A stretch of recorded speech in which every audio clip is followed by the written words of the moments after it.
Hi everyone, welcome to this Google Digital Garage training session on how to build a CV and write a cover letter.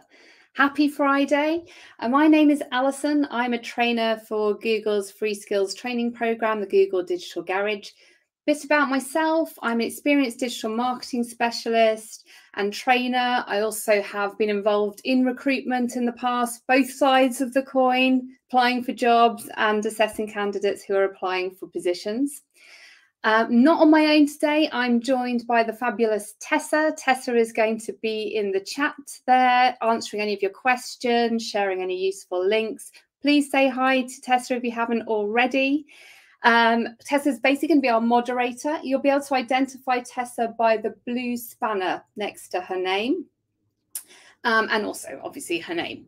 So just before we start, I want to call out a few things to help you today.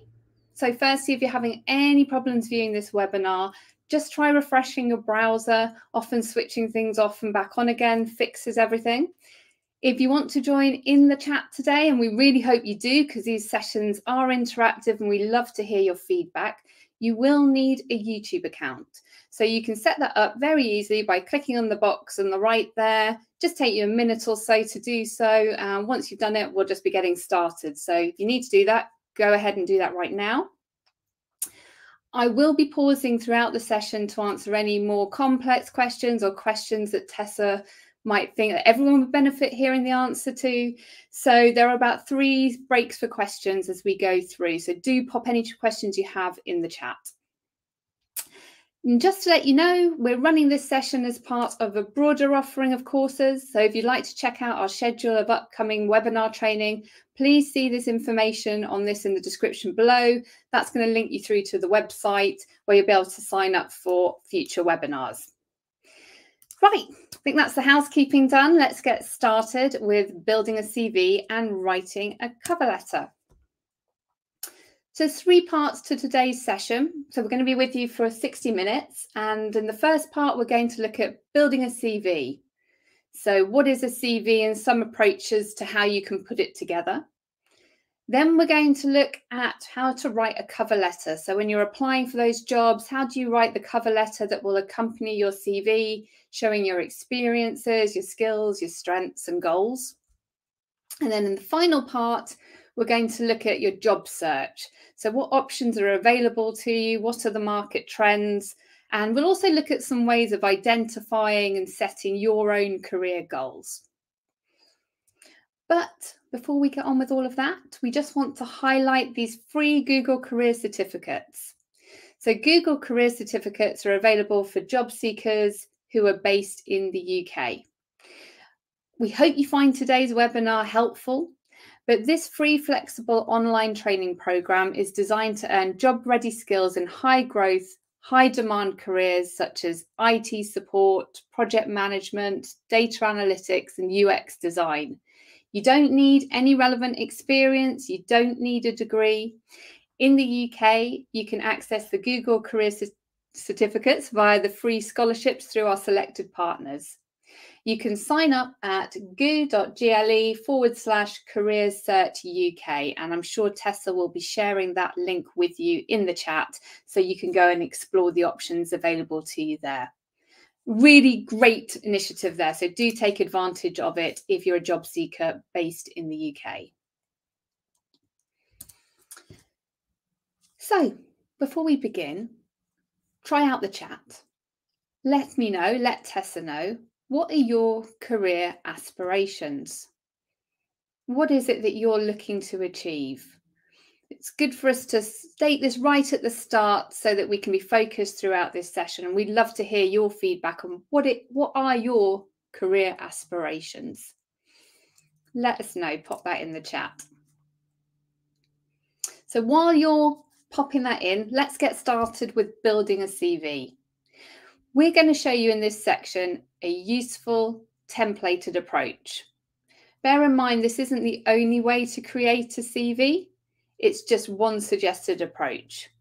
You might need to be flexible in how you present yourself based upon the industry you want to work in, the sector, and the actual role that you're applying to. Also, some jobs might ask for a longer or more detailed CV. Some companies, such as startups, might want a one-page short CV. So you do need to be aware of what the organisation that you're applying for a job with is looking for. It's not just about having one CV that you send out for everything. This is about being flexible with your approach. So whilst we're going to look at this useful approach, just be aware that it's not set in stone. You may need to be flexible. So what is the purpose of a CV? We keep talking about CVs, but what actually is the purpose of a CV? Let us know in the chat. What do you think the primary purpose of a CV is? We all know we need to include a CV when we're applying for a job, or a resume, as it's known outside of the UK in many places. But why do we need that? Why do we actually need a CV? So do let us know what your understanding is of why you need to have a CV. And Tessa will share with me any of your responses so that we can really make sure we all understand what the primary purpose of a CV is before we look at creating one. So let's have a look. We've got some responses coming in here. Aditya, apologies if my pronunciation of names isn't great. I'll do my best. To get an interview. So absolutely, when we're applying for a job, our initial purpose in applying for a job is to get an interview, and the CV is often the first point of contact. Thank you for that. Let's have a look. To showcase ourselves in front of an employer. Great answers. Thank you very much for sharing. Thank you, Mindset. Apologies, missed your name there. So, curriculum vitae, a CV. The Cambridge English Dictionary states that a CV is a short written description of your education, qualifications, previous jobs, as well as your personal interests that you send off to an employer when you're trying to get a job and an interview to start off with. So the Latin curriculum vitae actually translates as the course of your life. So essentially what we're looking at here is a document that summarises what we're about professionally. And the CV should reflect your life's experience, not just the jobs you've had. So it isn't just about having a list of all the jobs you've done. It's also about reflecting your whole life experience, who you are as a person, who you are as a candidate, presenting why you are the best person to do the job that you're applying for. It's so important to make a good first impression. You've never got a second chance to make a first impression, so you need to make sure that your CV presents this good first impression. Then there are three key components of a good CV. Because whether a potential employer asks to sees your CV or your resume, they're looking for one thing. They want this document to prove why you're the best candidate to invest their time, money, and energy in. They're looking for the right candidate. So this CV is a way of presenting yourself to show that that is you. And a CV goes beyond simply stating your work experience, as I just mentioned.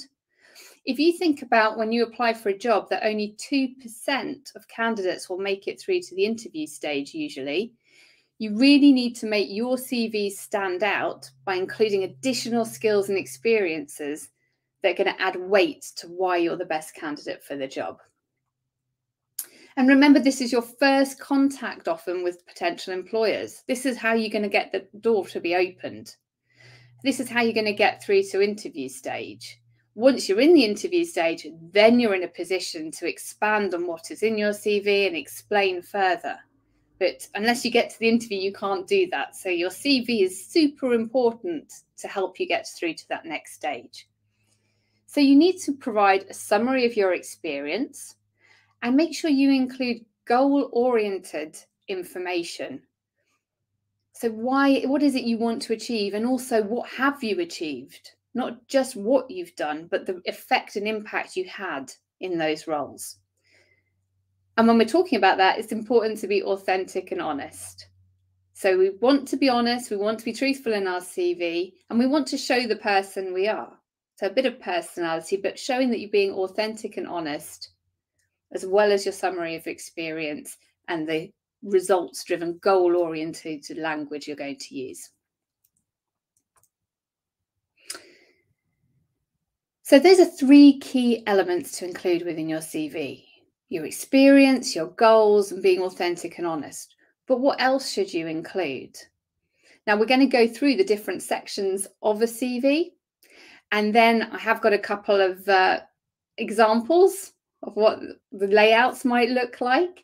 Again, as I said before, this is not set in stone. It's about being flexible and making this work for you, making the format work for you, including what's relevant for you and for the role that you're applying for. But these are the basic building blocks of your CV. As I said, there's no universal template that's this is what you should do, but these are the general things that you want to be including, all these elements. So imagine you're a prospective employer. So you've got one job, you've got 100 CVs to read, and then you've got your meeting coming up in 10 minutes. Pile of CVs on your desk, vacancy you really want to fill, you're time pressured. There's a lot to look at, there's a lot to do. Where do you start? How do you figure out who to call for interview? It's unlikely an employer is going to have time if they've got 100 CVs on their desk to diligently read through every single one of them. They might, I'm not saying they won't, but you want to make sure your CV right from the get-go stands out, grabs their attention. Your CV should generally not be longer than 2 pages. That's a general rule of thumb. So make sure you tailor it specifically to the job you're applying for, and include the skills, qualifications, and experience that's most suited to that job. Now, in the real world, we're often applying for lots of jobs at one go, not just one job. Sometimes it's one job, and that's the job we really want. But there are times when we're applying for lots of vacancies, and we always have a job out of job hunting. And it can be tempting to just have one CV and you're just emailing it out, sending it out for every job you apply for. We wouldn't recommend that approach. You want to make sure your CV is tweaked, even if it's just little bits, to tailor it to the job you're applying for. So gone are the days, I'm old enough to remember the days when you would print off a CV on paper and you would just send it out in the post with a letter. And yes, then you might just have one CV because you're printing it off. But these days with digital, we can tweak things very easily. We can change them. We can attach them to emails. So it's more expected now that your CV is tailored to every single job that you apply for. The essential information can remain the same. So your basic information, your headings, your name, your contact details, your email address, phone number, that's going to remain the same on your CV. You can include your address if you want to. There's no set rule whether you should or shouldn't. Often people these days will just show a general location, maybe the city you're in, the region you're in. You might want to include nationality or visas if it's relevant to the role. Age or date of birth is your choice. There's no hard or fast rule here. You might want to include whether you drive or have a driving license, because if it's relevant to the role you're applying for, if the role includes driving or you need to have your own transport, you might want to highlight that there as well. You may want to include accreditations or portfolio links. Again, depends on the role. But this would be more like specific certifications for certain roles, such as accountancy or legal profession, where those accreditations are an expectation. But this basic information, pretty much going to be standard on your CV for whichever role you apply for. After your basic information, make sure there's an opening summary at the top of your CV. So a summary is made up of 2 or 3 sentences that describe who you are, what you can do for an employer. It's almost like the introduction to your CV. So you really want to make sure at this point that you are selling yourself and you're human in the process. Thinking back to the employer with 100 CVs on his desk and limited time, I would hazard a guess that he or she may just read that opening summary before they decide whether they're going to look any further. So this is a great opportunity for you to succinctly tell an employer who you are, what you can do for them, and what you're looking for. Essentially, it's your elevator pitch. If you've heard of an elevator pitch, how are you going to sell yourself in 2 to 3 sentences? If you lack experience, I know a couple of, is it Zenon saying, what if we don't have experience? We will get to that. We will get to how you work around if you have limited experience. At this point in your summary, if you lack experience, highlight your skills and education. And you could talk about any unpaid work experience, any volunteer roles, and your overall career goals and ambitions in this summary. So there are ways around this. In this summary, you might want to say, I'm the right person for this role.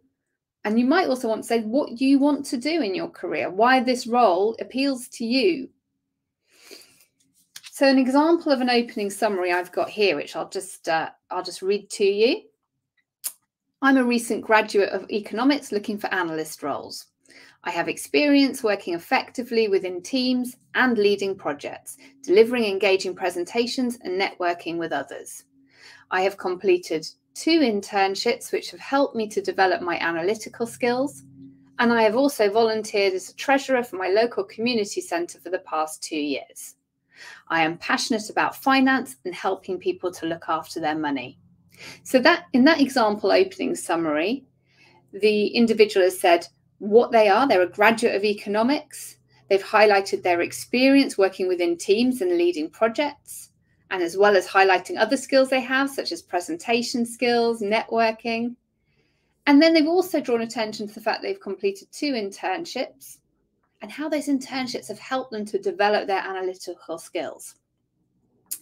Another element they've highlighted is that they volunteered as a treasurer, which would be relevant to this role in finance. It also shows that they've volunteered, which is a great thing to highlight in your CV. And finally, they've highlighted their passions. They're passionate about finance and helping people.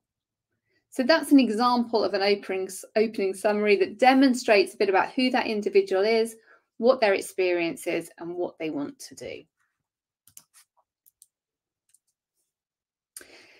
Next, after your opening summary, comes your work experience section. So this is the section people always sort of think straight to when they think about a CV. So we're going to talk about how do you represent your work experience if you have work experience on your CV. When you complete this section, ensure it's completed in reverse chronological order. So you want to start with the most recent job.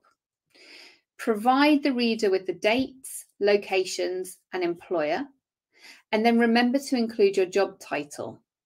So key points to highlight there. Underneath, give a brief description of your main achievements and try and include positive words in this section. A good way of highlighting your key projects and results and things that you did in this role is to use bullet points. If you can use bullet points to highlight your responsibilities and achievements, it means that when someone's skim reading your CV, as they often do, it draws attention to the important points. A block of text can be difficult to read. So think about making it as easy as possible for whoever's reading your CV to scan through it.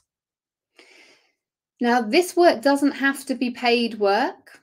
So you could include any voluntary work you've done, any internships, anything you've done here that's relevant experience.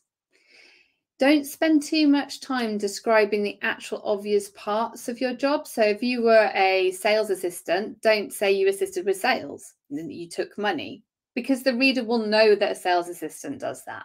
Highlight the elements in that role that made you stand out. What did you achieve? Did you achieve more sales than anyone else that month? Or did you improve a certain element of the work environment? So focus on your achievements in each role. Also within this section, try to include interests that match the requirements of the job and ones that also portray you in a positive manner. So if you've worked in the voluntary sector or carried out charity work, include that here as well. If you've got lots of volunteer work, or if you've only done volunteer work, you might want to have a separate volunteer section in your CV. It depends on your own individual circumstances. We're going to explore work experience and what you can do if you lack experience, as well as different forms of work experience later on in today's session.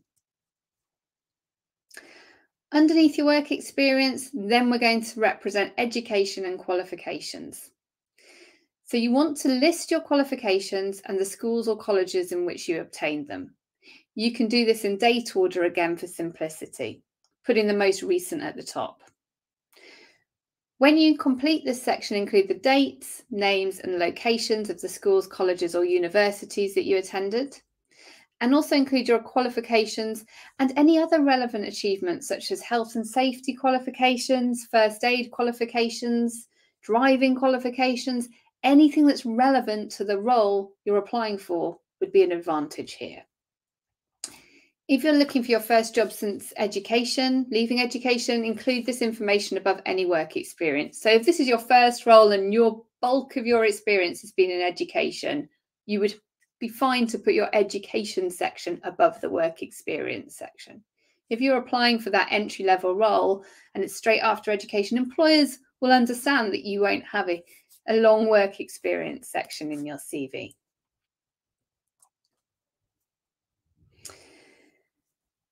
CVs and cover letters aren't about tricking an employer into hiring you. They're about highlighting the parts of your character that are most applicable for the job. So in order to represent this most efficiently, it's worth identifying what your employable qualities are. And you've got loads, you have. So you need to identify what skills you have and what experience suits the job you're applying for. So getting to know yourself is actually a key starting point in your job search, because this is going to help you understand what your natural strengths are and what your skills are. Skills and strengths are really important to include on your CV. So the difference between skills and strengths are that skill is the ability to do something. It's usually something that you've learned. So it could be something like handling money or being fluent in French or being proficient in Microsoft Office or Photoshop. That's a skill, something generally that you can do well, that you have expertise in, that you've learned. A strength, well, we're born with natural strengths. And we also have positive qualities that we pick up over time. So your strengths on a CV might include being highly organized or having good communication skills. You know, all these things that we naturally have a tendency towards. So you might be, as I said before, organized. You might be great at helping people. You might have a caring personality. What are your strengths? We're going to have a look at some skills and strengths shortly to give you some ideas. Your skills and strengths can be identified in a section of your CV, the skills and strengths section. You could highlight them as bullet points to make it easier for employers to read. You can give examples of where you've displayed some of your skills. And actually, any skills that you do identify on your CV, be prepared to have examples if you do get into interview. So when have you used this skill? How have you developed this skill? Where did you learn it? You don't make things up, essentially. Be honest and authentic and be prepared to explain them. When writing about your skills and strengths, think about the qualities other people would describe you as having. How would friends and family describe you to other people? You can even, we've done an exercise before, you can text some trusted friends and family and just ask them to send 3 words that describe you. It's quite an interesting exercise, but it's interesting to hear how others identify your strengths. The soft and technical skills you possess, well, this includes a range of skills. Soft skills are things like leadership skills, resilience, teamwork, communication, confidence. Your technical skills, things like coding, programming, Excel, Microsoft Office, etc. And then think about how these skills and strengths relate to the job description. So if you're applying for a position in sales, you might want to highlight your excellent persuasion skills, your communication skills, the fact that you're approachable. If you're applying for an admin role, you might want to highlight the fact that you're organized, that you're efficient, that you're focused. So think about the skills and strengths that are relevant to the role you're applying for. Ideally, you'll be able to link these to workplace experience as well and be able to show examples. So think about the skills employers are looking for and how you can match your abilities accordingly. There's a huge documented skills gap in the marketplace when it comes to hiring young people. There's not enough skilled workers to fill jobs available. Think about the skills employers are looking for. Soft skills, as I've mentioned before, resilience, leadership, communication, presentation skills, timekeeping skills. We've then got hard skills. These are things such as IT skills, marketing skills. You might have language skills. You might have accounting skills. And then digital skills. The government has actually laid out some essential digital skills, and these include the ability to access, handle, and store information, communicate online, transact with businesses. So take time to identify your soft skills, hard skills, and digital skills. You might also identify skills that you want to improve upon or learn. Oh, and I forgot to move the slide along. So, as I just mentioned, soft skills, hard skills, digital skills. I should have mentioned before as well, this webinar will be available for 24 hours to watch on the same link. So there are some slides with quite a bit of information on. You might want to come back to this link and then just pause so that you've got time to read the slides in full. So these are some keywords that you might want to include in your CV, such as we've got teamwork, project management, leadership, networking. These are soft skills. And then in the blue, we've got your technical skills, things you've learned. Coding, graphic design, scuba diving. You may, if it's relevant to the role, maybe a technical skill that you have. So it's a good idea to write a list down, grab a piece of paper, get a document, write a list of all the skills you can identify in yourself, and then pull out the strengths and skills that are relevant to the role you're applying for. When I've applied for jobs, I like to print them off. I do like to have a piece of paper, despite this all being digital. I like to get a highlighter and I like to highlight all the skills and strengths that it mentions in the job description so that I can then mirror those back in my CV and cover letter. So I talked before about defining your strengths, asking people how they would describe you. But how do you define it? How do you do that yourself? Think about what you like doing, what you're good at, what makes you stand out from the crowd. Think about what achievements or successes you've had. Because when you're applying for jobs, it's important you distinguish yourself from other candidates. So this is a really good way to reflect upon your strengths so that you can showcase them to employers. We share in the group. Can you identify any of your own natural strengths now? Share them in the chat. Let us know. You might be someone who's caring. You might like to help people, look after people. You might be always the person in your friendship group that organises parties and includes everyone. You might be the person who always wants to help make someone smile. Think about the traits that best describe you, and then importantly, how you would highlight those on your CV. So think about the kind of words you would use to describe yourself. So for me, for example, I would say I am passionate, I'm a team player, and I enjoy helping people. I'm a trainer. I love helping people. I love helping people upskill, learn more. So that's what I would highlight in my CV. Think about some of the words that apply to you.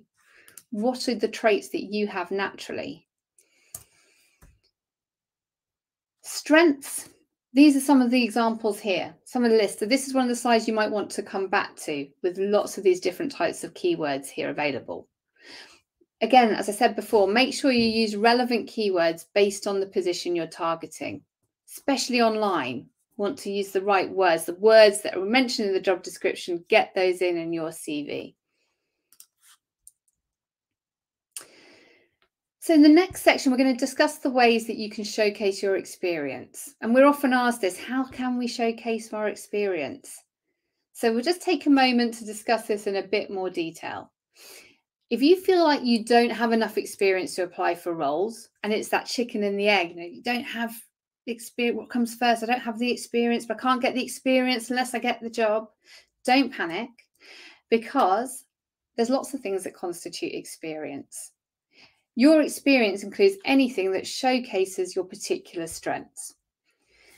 Now, ultimately, your experience covers anything that showcases this strength. There's lots of different ways that you can Showcase what you're good at, what you're able to do, whether it's internships, work experience, part-time or weekend jobs, volunteering, certificates, hobbies, extracurricular activities. What do you do outside of your professional life that's relevant to your professional life? Are you involved in any clubs or groups or organizations? Remember, an employer is not only looking at what you have done, but what you can do. And you have to convince them that you're capable of taking on the job. So if you're a fresh, say, IT graduate, have you done an internship when you were doing your studies? Have you had experience for working for a friend or relative's company, even for a little while, even unpaid? Did you help out somewhere during your holidays? Did you have a year abroad during a course, language course, where you actually were involved in getting a job abroad or helping out at a university? Talk about travel you've done. Talk about any challenges you've faced. How did you overcome them? What lessons did you learn? Record any skills you are gaining whilst you're studying. It's a good idea to write out of your CV a list of these down, because you want to have an inventory of good examples to draw on, not just in your application, but when you get to interview, you want to be able to have examples that you can draw straight away and use in any job interview. Be honest about your experience, talk about it sensibly. Remember, the employer doesn't expect you to have all the wisdom and expertise. Employers do want to be able to develop people within roles. They want to see the potential within you. So you want to be able to highlight that. So reflect upon your experience to date. When you're researching for roles and applying for jobs, think about what you've already got in your toolkit. Think about, what did you do? And how can you condense this into a really good, concise example? What did you achieve? What was your impact in whatever environment this was? Whether it was work, volunteering, extracurricular activity, what was the impact that you had there? What were the results that you had? And how does this relate to the role that you're applying for now? So when it comes to formatting your CV, you can search online and look for templates designed for a role similar to the one that you're applying for. There's lots of templates available out there. Here we've just got a couple of examples of layout. You can have a very straightforward layout with just each different section going down a document. That's fine. You might want to have something a little bit more designed, and there's lots of template layouts available. And it really depends on the key information you want to highlight. The order isn't set in stone. So you want to promote the content that you want to draw the employer's attention to. So if you're applying for a role that requires a certain amount of work experience or previous experience in a sector, you're going to want to emphasize your work history and put that information near the top. But if you're looking to promote your education and academic achievements for a role, such as a career that requires specific qualifications, such as law, medicine, psychology, you might want to place your education and academic background higher up the order to draw attention to them. So visualize what information on your CV you really want to draw attention to, and then think about the format of your CV that's going to help draw people's eyes towards that information and promote that content. So pop it in the chat. Which of these two CVs, we're just going to have them up for a moment or two. When you're looking at it, you don't have to read it all. Which of these two appeals to you? Which do you think is the better example in terms of format? So we're not talking about the information, but in terms of look, visuals. Which example do you think is better, number 1 or number 2? Remember, a CV should be quick and easy to read. Easy and quick to read, all the way around. I'm sure you're sharing in the chat, but I would say that I would hope that most of you are going to think that the example on the left is a better CV, Fatima Allen's. It is clean, it is professional, it's easy to read, it's got clear sections. So we've got a contact section, we've got a summary. Fatima's put the education here on the left and highlighted the experience in the middle. Black text on white is easier to read. Harry's CV on the right is a bit, it's not as easy to skim read. Hey, I'm Harry. It's not quite as professional looking as number 1. So the example on the left is the better CV here. Once you've got all the sections of your CV, once you've created your CV, you've put it all together, the work doesn't end there. Make sure you check your CV. Pay attention to spelling, grammar, and layout. We've got spell checking available to us now. We've got ways of checking grammar online, so make sure you haven't got any typos or any errors. Write in a clear and concise manner. Write in complete sentences and bullet points, and try and use simple language. We want to make this easy to read, so avoid jargon and overly complex words where possible. You want to make sure everyone can understand you. So, for example, instead of saying, I was responsible for curating the vision for our 2020 strategy to maximize our enterprise client accounts, say, I created a plan to increase sales by 10%. Far easier to read, far easier to understand. Be transparent. We're often asked about how to deal with gaps in your CV. So if you've got gaps, be honest and explain why they're there. Were you studying? Were you traveling? Were you looking after family? In other words, share the intent behind the gaps. Be prepared to explain the gaps in your CV. Don't embellish any previous roles or responsibilities. They'll be found out, particularly if a reference is requested from an employer. And ask for a second and third opinion. Ask friends and family members to review your CV. A second pair of eyes can really help check if there's any errors.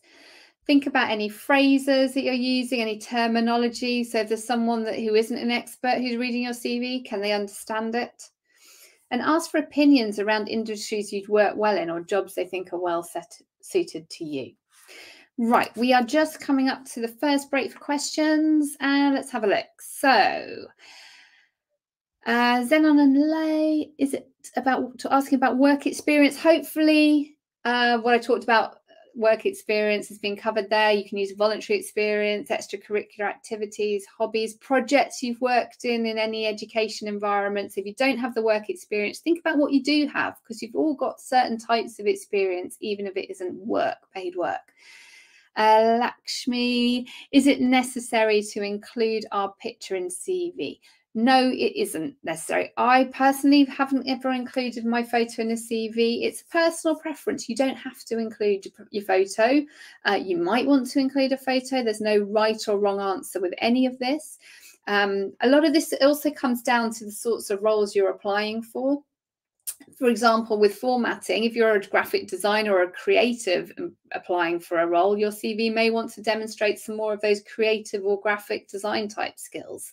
So the format may be more designed than if it's not that sort of role. So Aditya, how do I put the gaps in a positive way? So it's about thinking about, whilst you had those gaps, what did you do? So if it was a gap because you were out of work, what did you do during that gap? Well, yes, I wasn't working at that point, but I was studying towards this. I used this time to achieve these skills or this certification. So putting a positive spin on why you have any of those gaps. Okay, I'm going to move on because we have a lot to get through. There will be another break for questions. Writing a cover letter. So the CV is the starting block. The cover letter is what you're going to use to accompany your CV. We've put together a simple template, which is a good way to get started, but it might not be the right approach for all jobs. So make sure when you're applying for a job, you research the industry, you research the company that you were applying for to see if they've got any special requirements. Make sure you read the job description thoroughly, because employers will often use the cover letter to check that you've read and understood what the job involves. And it can be painful, it can be time consuming, but you will need a new cover letter for every time you apply for a job. So whilst the CV, you can tweak and highlight different bits depending on the role, the cover letter, sorry folks, you're going to have to start it from scratch. The cover letter gives you an opportunity to showcase your skills and experience. So it's a way of showing off a little bit more of your personality outside of the CV. The cover letter is going to support your CV and enable you to better explain who you are. So this is your chance to really sell yourself. Now, with the letter, you can attach it in an email, or if you're physically sending out a CV, print it off, send it with the CV. Sometimes people pop it in the body of the email and then attach it as well. So just have a look about what they're requesting you to do on the actual job advert. Just remember that the cover letter is your opportunity to really sell yourself. So this is one way to structure a cover letter. It can be a good starting point, because there's nothing worse sometimes than having a blank page in front of you. Blank document, where do I start? So we've got some building blocks here to give you a sort of helping hand to get going. So to build this course, Google Digital Garage sat down as a team and worked out the best possible step-by-step formula for a cover letter. So there's 5 main parts that we have brought, actually it's 6, isn't it? 6 main parts that we've boiled it down to. Okay, so we start the cover letter with the greeting, with the reader address and introduction. Who are you addressing? Are you saying hi, bit informal, hello, friendly, not too old-fashioned, dear, it's classic. Not sure who to address it to. If you don't have the name of the person, you could leave it blank, or you could add the title for the attention of the hiring manager. But if you know the name of who's going to be reading the letters, if there's a name on that job description, it's a good idea to use it. So to build a strong introduction to your cover letter, you want to think about who you are, what skills and expertise you have, what job you're applying for, why you're a good candidate for the job, and where you heard about the job. So an example could be, I've recently completed an IT solutions apprenticeship. I'd like to apply for the junior systems analyst role at whichever company. I found the advert for this role on whichever website. And then this is a good place to reference anyone you know at the company. Don't worry if you're not currently in work or education. You can replace the first sentence for what you're interested in and what you're good at. So if you're not currently in a role, you might want to say, I'd like to apply for the role of the marketing assistant. I'm extremely organised and I enjoy connecting with people. So tweak this and tailor this to your own situation. After your introduction, this is your power paragraph. This is your summary. This is about your strong points, your achievements, where you've been complimented, what you take pride in, what's important to you, what you enjoy.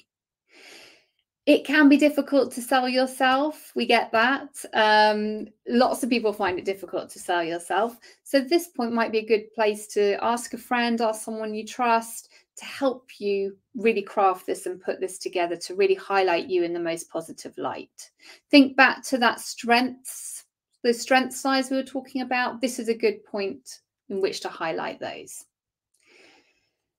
Then you're looking at what the problem is versus the solution. So basically this means what are the problems the company has? They're advertising a job. They've got a role they need filling. That is a problem in itself. What do they need to fill? Who do they need to come into their business to help them? Think about how your skills, your strengths are going to help achieve that. Show that you've researched the company. I've found out about your company and I know is going on in this industry. I understand this is a challenge in your industry. And then highlight why you would be a great fit for their company. So this is the problem versus solution. So think about the problems the company might have. And then you're going to say, hey, no problem anymore because I'm the fantastic candidate for this role. I'm going to help you with this problem. You're the solution, basically. And then relevant achievements is optional, but this could be anything extra that's relevant to the role, anything that you could add that might help with this role. So this can help you showcase some extra sparkle.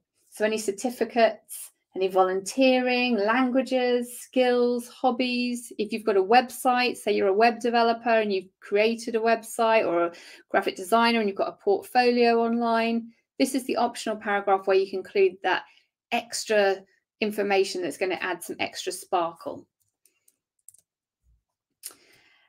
And then a sign off. So this is an example to round off the letter. So very honoured to be considered. I look forward to hearing from you. Please let me know. Simple, polite, sign off. So that's 6 building blocks we've got to a cover letter. Regardless of the role or opportunity you're applying for, make sure you tailor the application. I have said that a few times. I'll just reiterate it.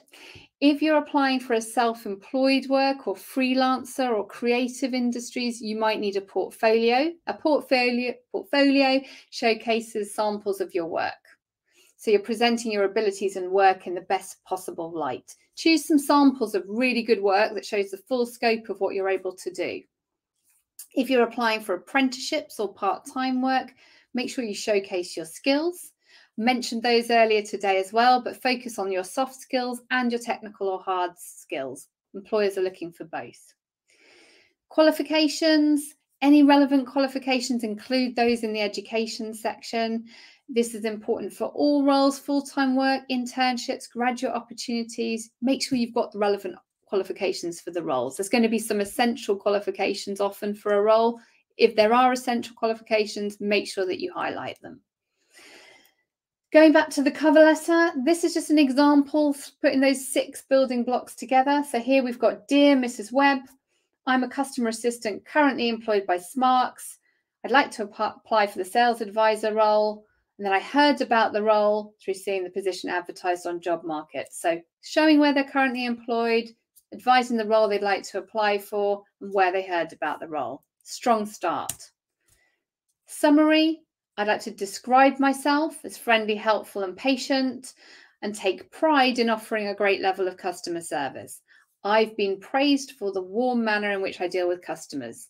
So highlighting what they're good at, what they enjoy, what they pride themselves in, and what they've been praised for. And then here we have the problem versus solution. I think I'd be a great fit for the role because I pride myself in being able to cope well under stress. I've also worked part-time at Marquis while studying, and I'm used to dealing with a range of customers on a daily basis. So this role probably wants someone who can work in a fast-paced environment, can deal with pressure.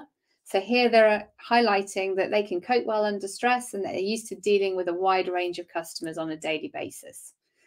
So problem versus solution, this is where they're pulling out from this, the job description, the areas that they've identified that company, it's really important to them.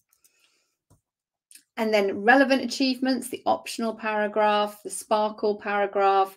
In my spare time, I enjoy volunteering at the local youth group where I help to organise activities for the group.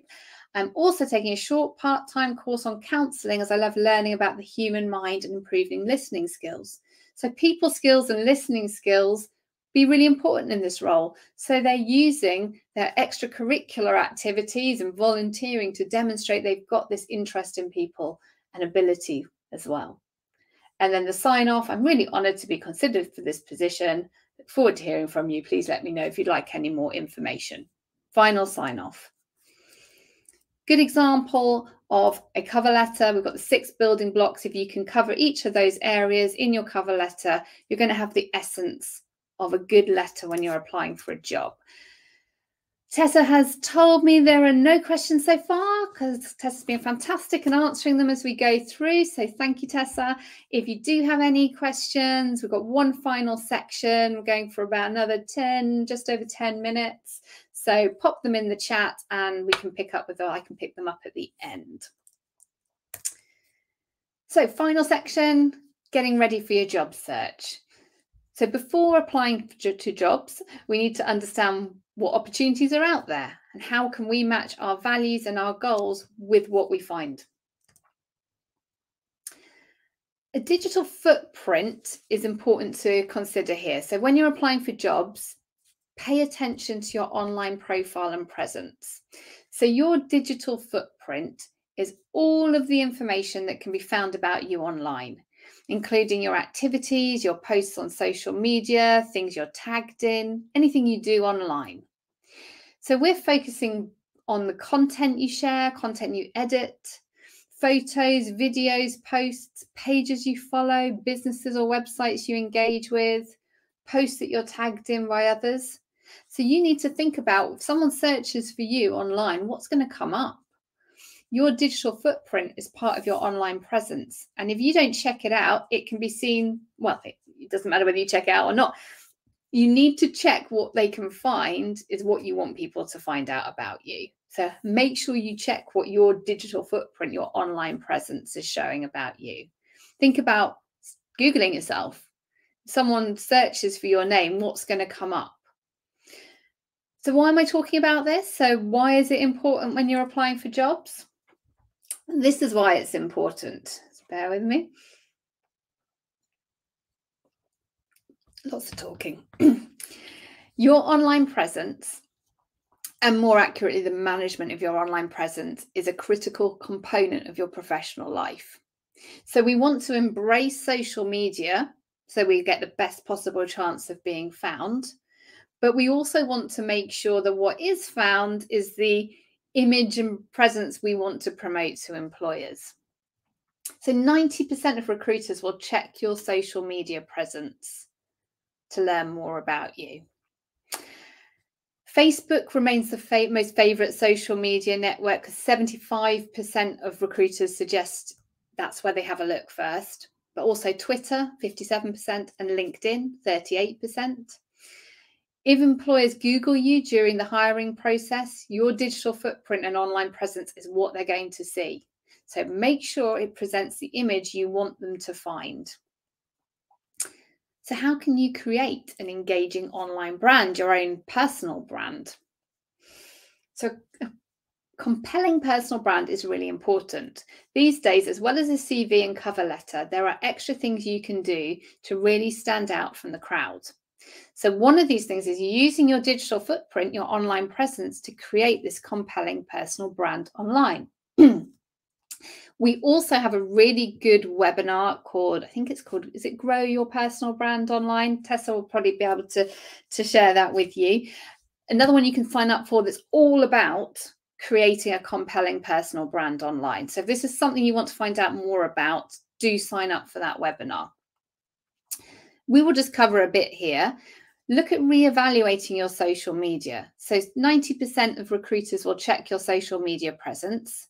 So you might want to have a look at it. Make sure it's what you want people to see. Think about the platforms you use and the audience they help you interact with. Do you need to be present on other channels? Which channels will help you connect with your target audience and stand out from the crowd? Which channels are going to help you share the content you want to? Think about your use of social media, not just content that you want people to see, but what are you proactively going to put out there to promote you in this sector? Create a LinkedIn profile if you don't have one already. It's a great tool for networking with professionals, staying on top of industry trends, developing your skills. Join in discussions and networks. Join webinars. Use hashtags to share opinions and ideas. Use this as a way of meeting like-minded people and growing your network. And share content, share videos, blogs, podcasts. Make sure your content is relevant, appropriate, and engaging. If it's the latter, it's engaging, you're going to help drive traffic to your brand and encourage interactions. There's a world of possibilities out there right now, from apprenticeships to internships, graduate schemes, part-time work, full-time work, huge number of opportunities available. So think big, dare to dream. What do you want to do? What's your wish list? Be bold with your goals and plans. Identify trends. So the fourth industrial revolution's coming. This is the technologies such as AI, 3D printing, digital devices emerging with the way people work, live and interact. So what is this new technology? What are these new trends that you can get involved with? Are there any areas in which you can develop your skills? So it might sound scary, but there's actually opportunities coming here, new skills you can unlock, new ways of working, new sectors coming along, new jobs. This is a really exciting time to identify those areas and develop your skills accordingly. There's also a shift towards apprenticeships and T-levels, which are providing people with all ages with exciting opportunities to earn a wage while studying for qualifications. So find out what employers are looking for, understand what happens in those roles, find out what the skills and knowledge and experiences that you need so that you can understand that, to go out and get that. If you find a job that you love the sound of, but you don't have all the requirements for, why not think about, well, what do I need to do? Let's go and find those skills. Learning's lifelong. There's no harm in continuously developing ourselves. So think about taking courses, attending talks and events, gain experience and insights. Those Google career certificates I mentioned at the start, brilliant way to get some experience and upskill yourself in certain areas of technology. So finding jobs, where do you find them? Search engines, Google, job search, Bing, Yahoo. All of these search engines have got their search for the jobs using the search engines. Use the job boards. These list roles in one place. Indeed, Reed, Total Jobs, LinkedIn has job section. Use all the job boards and networks. Networking is really important. You can often hear about jobs firsthand. Sometimes jobs aren't even advertised, and though in the professional networks, people discuss and refer people. LinkedIn's really useful for this. It enables you to connect with people online and network. So discovering Google Jobs Board is a good place to search. You can search for jobs via location or industry, sector, company type. Make sure when you're looking for jobs that you look at the daily tasks and responsibilities, the skills needed. Are they committed to personal development? What's the salary and location? We're always sort of interested in that, but look at the other areas as well. Be honest with yourself. Is that job, would you want to do it every day? Is that going to meet what you want to do? Are you going to be able to do it? So make sure you're honest with yourself when you read job adverts to think whether it's right for you and whether you're right for the job. And this comes down to matching and aligning your values and goals with the job. So what are your values? Make sure you're choosing the job that's right for you. Look at that key criteria and does it align with what you want to do? Think about the ways in which you can find employment that aligns with your values. If you're interested in the not-profit sector, are you looking for jobs with charities? If you're interested in looking after people, are you looking at jobs within social care, nursing, community? So think about what your values are, what's important to you, what matters to you, and finding work that aligns with those values. You may have heard of SMART goals before. These are goals. We're going to give ourselves a SMART goal. Okay, so we're going to set ourselves goals when we're applying for jobs. A SMART goal just means that you're creating an objective that's very specific that you can measure and check whether you've achieved.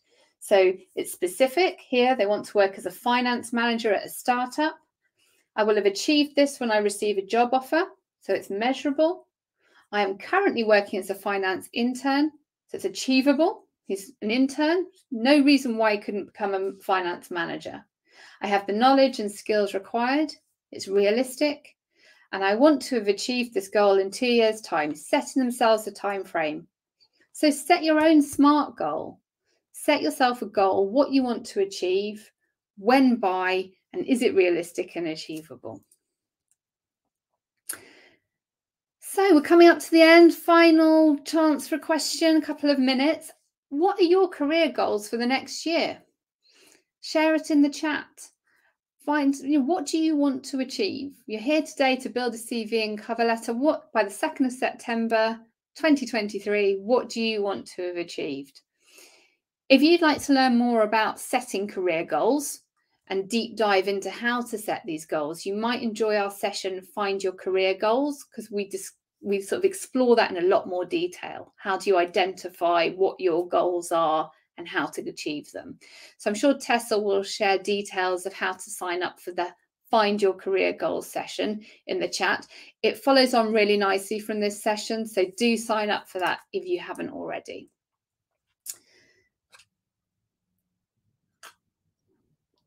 No questions, just checking.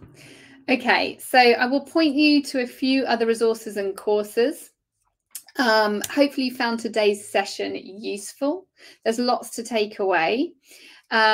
Make sure if you write a cover letter, when you write your CV, that you get them reviewed. Use friends, go online. There's actually services online that will review cover letters for you and CVs for you, so you're confident that you've done them correctly.